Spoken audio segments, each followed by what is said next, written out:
In honor of Star Wars, I have a little lens flare going on. I hope you enjoy that. And it has nothing to do with me not setting up my lights very well. Whatever, none of you care. Hi everybody, this is JT Curtis, and I'm about to do something I've never done on this channel. I'm going to review a Star Wars movie, because it just kind of seems like that's what all the cool kids are doing these days, so I gotta be cool. Actually, what am I talking about? I'm the coolest guy on YouTube. Maybe. Okay, so I'm just going to get right to it. This is, for now, a spoiler-free review. I'll talk about spoilers a little later. I saw The Last Jedi this weekend with a group of friends. I've had a couple of days to let it sit. And naturally, the internet is totally split on what they think of this movie, and there's this, whatever, who cares. Personally, I really enjoyed the movie. Regardless, however, the internet or outside sources are influencing me now, when I was sitting watching the film, I really enjoyed it. I really got caught up in the emotion of it. I laughed at a few jokes. I didn't laugh at all of them. And I just really enjoyed it. Mark Hamill is easily the best part of this film. And Daisy Ridley was also really good. Anytime the two of them are on screen together, their chemistry really is the heart of the film. I loved seeing the late great Carrie Fisher come back as Princess Leia. And I also enjoyed the side characters. I was really glad to see Oscar Isaac come back and have a bit more of a larger role and kind of take charge. I'm really enjoying Adam Driver's Kylo Ren. I think he's definitely on the way to becoming one of the most memorable Star Wars villains. There's plenty of exciting action scenes, including one of the best space battles I've seen probably since Return of the Jedi. The cinematography in particular was just gorgeous to look at. Definitely props to Rian Johnson for really putting in the effort and really making this a wonderful film to look at. It really is a nice blend of that old, gritty feeling from the original movies where it feels a little real and tangible, but it's still enough that they're using enough CGI where they can explore the worlds and they can create these creative environments. And of course, this being a music channel, I can't not talk about John Williams' score. So as soon as you hear that opening fanfare, the credits come out, Star Wars, and the opening crawl, you instantly get excited. There's also a fun moment when the theme from the first film, when the Millennium Falcon is shooting up the TIE fighters, comes in.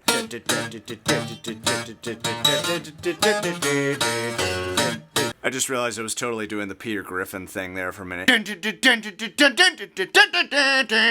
Definitely a lot of emotional moments in this movie, and a lot of funny moments. I have to admit, there is a scene where Chewbacca has having a little fight with the Porgs, those little furry creatures. Yes, I know they're probably just there to sell toys, but I enjoyed them. I mean, you know, I thought they were cute, and even if you don't like them, they're barely in the film. They certainly don't eat up as much screen time as the Ewoks did in Return of the Jedi, and certainly not as much as Jar Jar Binks. Happy place, happy place. I am one with the Force, and the Force is one with me. And anytime I can see Chewbacca miserable, I'm a happy guy. I just love seeing him, you know, throw a tantrum. I'm sorry, Chewie, but you're just so much fun to torture. I really liked a lot of the philosophy, a lot of the talk about balance. It really feels like it's taking a page out of Empire Strikes Back and moving the philosophy forward in the way you want it to be moved along. Not with, you know, the microscopic whatever from episode 1. And speaking of Empire, don't worry, this is not a carbon copy of Empire Strikes Back. I know that was a problem with the last film, The Force Awakens, that it was just way too much like the first Star Wars movie. There's definitely some scenes where I was like, this is very close to Return of the Jedi, and maybe a couple that were like Empire, but it's definitely doing its own thing, and I appreciate that it's, you know, taking everything in a new direction. Admittedly, the film is not perfect. You do feel its length at times. There's a couple of times where they go off on these, like, side missions. It really just kind of made me want to get back to the main conflict with Luke and Rey and Kylo Ren, Snoke. So I almost kind of was like, I feel like you didn't need that. But again, I appreciate them trying to do something different. And if you're looking to nitpick this film, there's plenty. There's a lot of holes in the script. But fortunately, the film does come together in the end, and that climax might be one of the best in the series, which I won't spoil yet.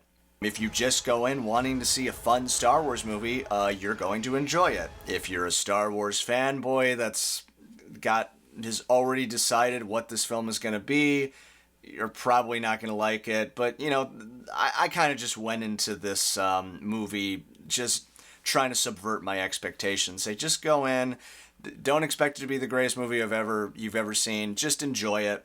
And on that basis, I really enjoyed it. Before I get into spoilers, let me kind of backtrack and just say what my history is with Star Wars. I grew up watching the original 3 films. I love the original 3 films. I think they're just fantastic, at least when they're not being constantly changed by George Lucas, but, everybody's talked about that. I think actually the first film, yes, I'm one of those guys who calls it the first film. I don't call it A New Hope, sue me. I think the first film is my personal favorite. It's just a terrific film from start to end. It's paced perfectly. It's just anytime it's on TV, I gotta watch it. I get such nostalgia for it. It's a really, really fun film. As a film buff, I think The Empire Strikes Back is the best film in the series. And I go back and forth as to whether the first film or Empire is the best one. And honestly, it's a toss-up. They're both really, really great films. Interesting enough, when I was a kid, I actually thought Return of the Jedi was the best film. But in my adult years, I've watched it again and go, yeah, it's a little slow. It's, not as good as the first 2. But I think, Return of the Jedi is actually a really fun film. I'm sure every Star Wars fan out there is like, yep, the original trilogy is the best. So then, of course, the prequels came out, and I was one of those guys. I was a teenager when Episode 1 came out, and yeah, it was, I cannot, for people who weren't there, I can't even explain the hype. Like, as hyped as this film was, Episode 1 was like the most hyped film of all time. And yeah, it's just a terrible film. There's actually a really good video on YouTube by Red Letter Media. It's like a 70-minute review of why Episode 1 of Star Wars sucks. Looking back at it, I don't think it's like, it didn't ruin my childhood or anything. Well, okay, it kind of did for a little while, but if it wasn't tied to Star Wars, you just look at it as a boring, lame, silly sci-fi movie with maybe a couple of neat special effects here and there. But as it stands, it's a really bad film. And then, of course, Episode 2 came out, and that was even worse. I mean, Todd Meredith from my band, I remember we were watching it just one day, and we were both like, this reminds me of The Room, like Tommy Wiseau's The Room. Like, the dialogue is that bad. And by the time Revenge of the Sith came out, I just didn't care anymore. I was an adult at that point, and I was like, you know what, I'm kind of over the whole Star Wars fanboy thing, and I just moved on to other things. So the prequels to me were just like, well, that's kind of sucks that, this is now how we're going to watch Star Wars. We have to have these terrible movies before the 3 really good movies, but it is what it is. And it is really annoying that it's like, I want to enjoy the original 3 films, but I can't buy them on Blu-ray or DVD because it's just like, oh, well, what changes did George Lucas make now? It's just really stupid. In fact, I still have the original unaltered trilogy on VHS. Anybody remember VHSs? These things right here. Remember rewinding them?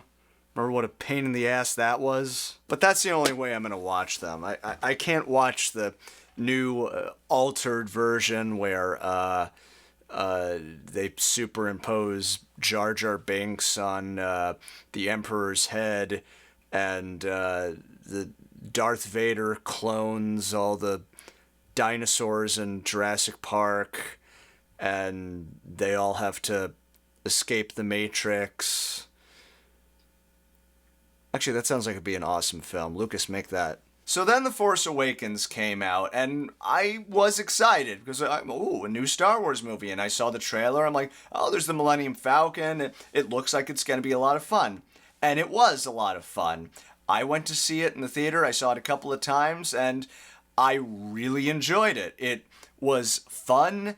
Lots of great action, lots of great humor. It was great to see Harrison Ford again as Han Solo. My issue was that it was a little close to the first film. The third Death Star, I was like, okay, we've done this way too many times. But that's just the way Hollywood is now. I mean, they don't have any creative ideas at all. I was excited for The Last Jedi. The Force Awakens left me on a cliffhanger, and I really wanted to see what was going to happen with these characters. Oh, I should also mention, Rogue One, I was kind of... Yeah, I didn't really enjoy Rogue One. I liked the action. I just didn't really care about the characters. I liked the blind guy. He was cool. I liked the droid. I don't really remember anybody else. I liked the blind guy. I liked his sidekick. I would have rather have just seen an entire movie of those two. Like, I thought they were cool.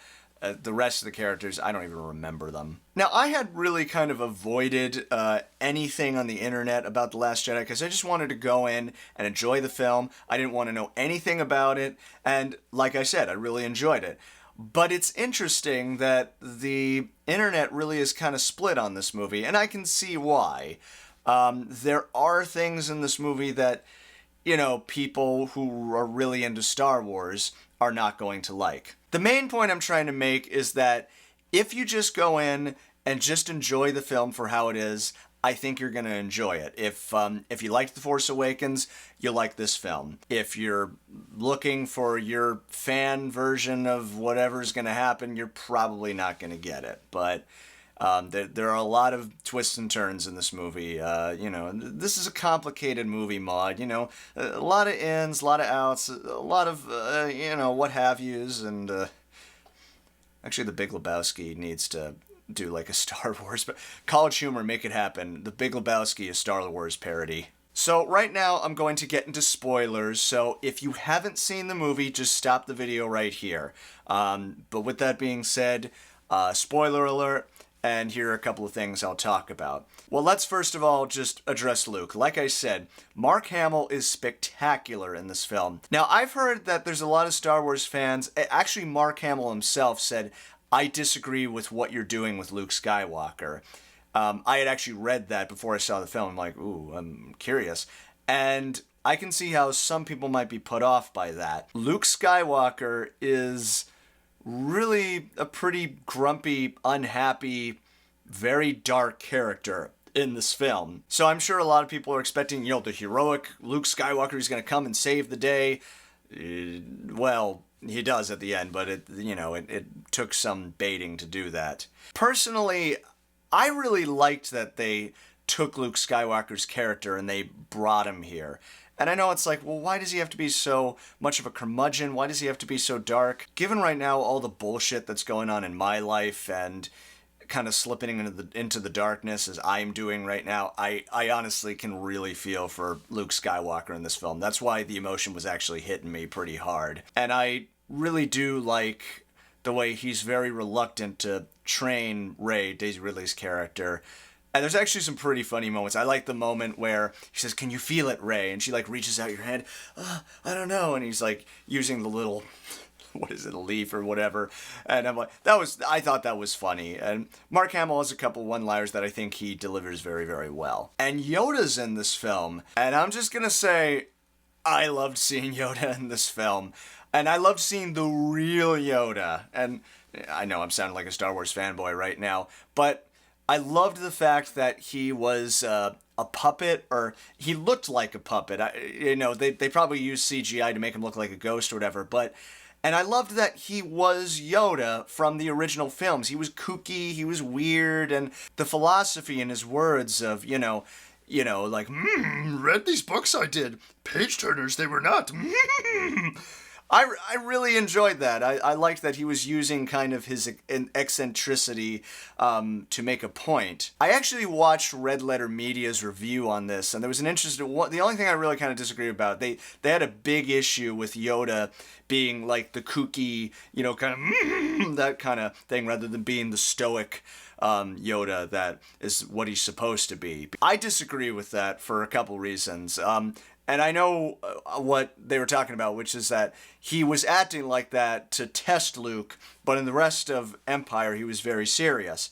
But if you watch the beginning of Return of the Jedi, he still has a little bit of that. Like, he's like, when 900 years old you reach, look as good you will not. I'm very ashamed that I actually know all these quotes. I saw the film 9 million times when I was a kid. What do you expect? The other thing, I kind of blame the prequels for making Yoda so depressing and boring. It's just like, everything is very serious. It's like, so it was a lot of fun to just see kooky, fun Yoda. And it made sense because Luke has become this very dark, brooding character. And here comes in Yoda, this big ball of light. Well, literally, he had a lightning bolt come down, which was a little weird, but it's a Star Wars movie, whatever. It was a great juxtaposition of this very dark character with Luke and this beacon of light that is Yoda, and just, the positivity, trying to say, hey, let's move on from this, and that's really the philosophy I really, really enjoyed in this movie, is balance. There's a great scene where Luke is discussing the Force, and yeah, there's a point where I'm like, she's like, what is the Force? And he's like, it's microscopic organisms that are,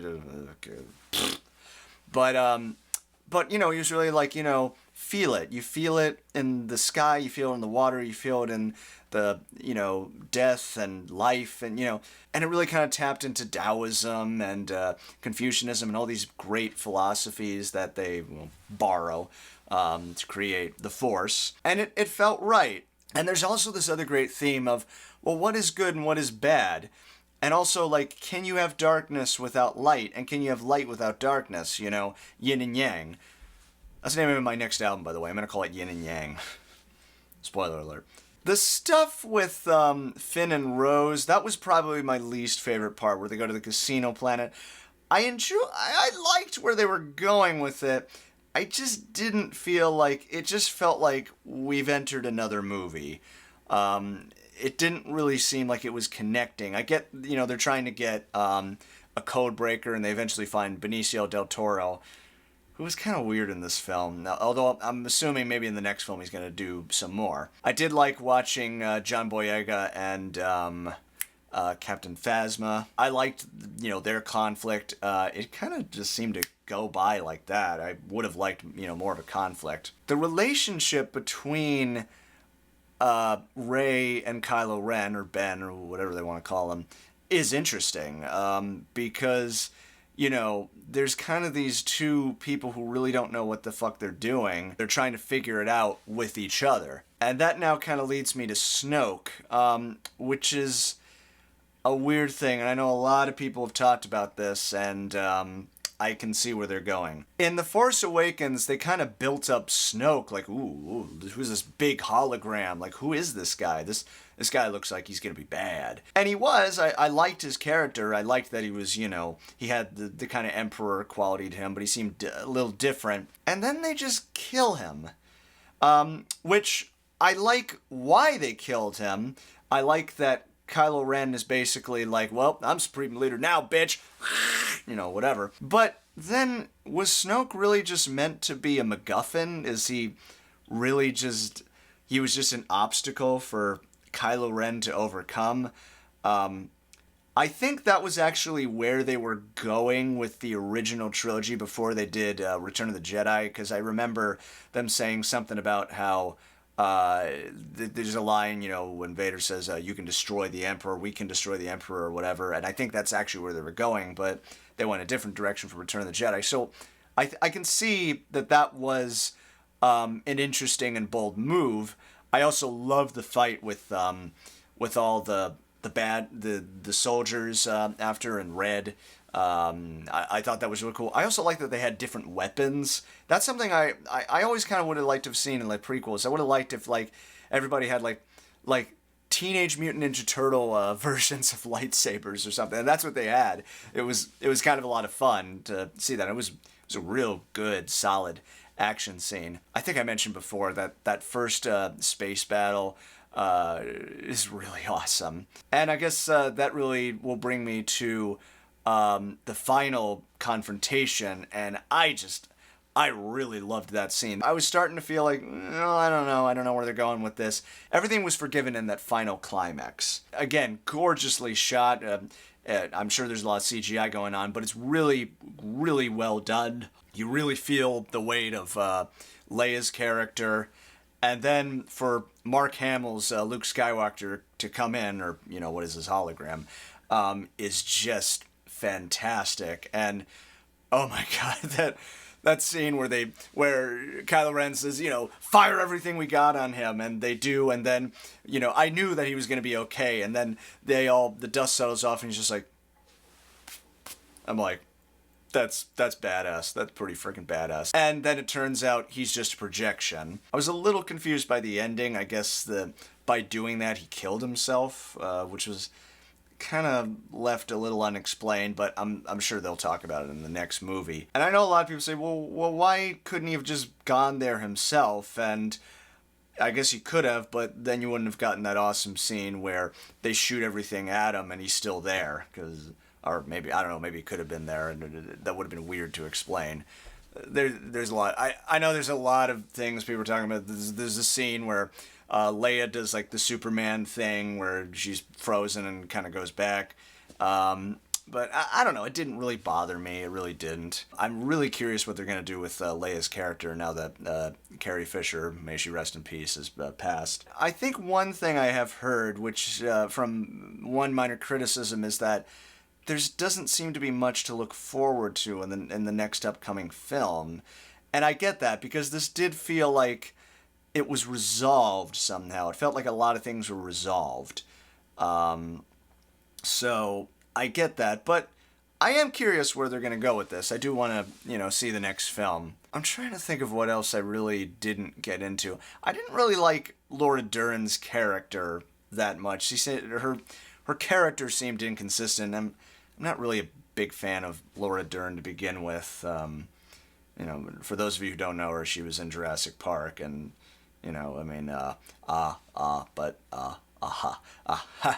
life finds a way. Yeah. See, that's what Star Wars needs. Star Wars needs Jeff Goldblum, really badly. A little side note: if you haven't seen the new Thor movie and you're a Jeff Goldblum fan, you have to see it, because Jeff's like, we have the Lord of Thunder, who has he's going to defeat my champion, and in this great ring of well, and I might anyway, enough of the. I'm just doing a Jeff Goldblum impression right now. I don't really know what to think about the backlash of this movie. I'm like, what backlash? This movie's gonna make an insane amount of money. People are gonna go see it. You've probably already seen it. I will probably go see it again. I actually have plans to go see it again with my folks on Christmas. And whatever you think of the movie, it's fine. I mean, I've already had my moment where I divorced myself from it with the prequels and all the other bullshit that Lucas does with them. And, so I just kind of go into these movies just saying, you know what, it's whatever. If it's a good movie, if I'm entertained, then it was worth it. If it's a bad movie, then, oh well. It's not going to destroy my childhood. It's not going to ruin Star Wars. I mean, they're already ruined thanks to the prequels. But, the original 3 movies are just never going to be remade. No matter... even if The Last Jedi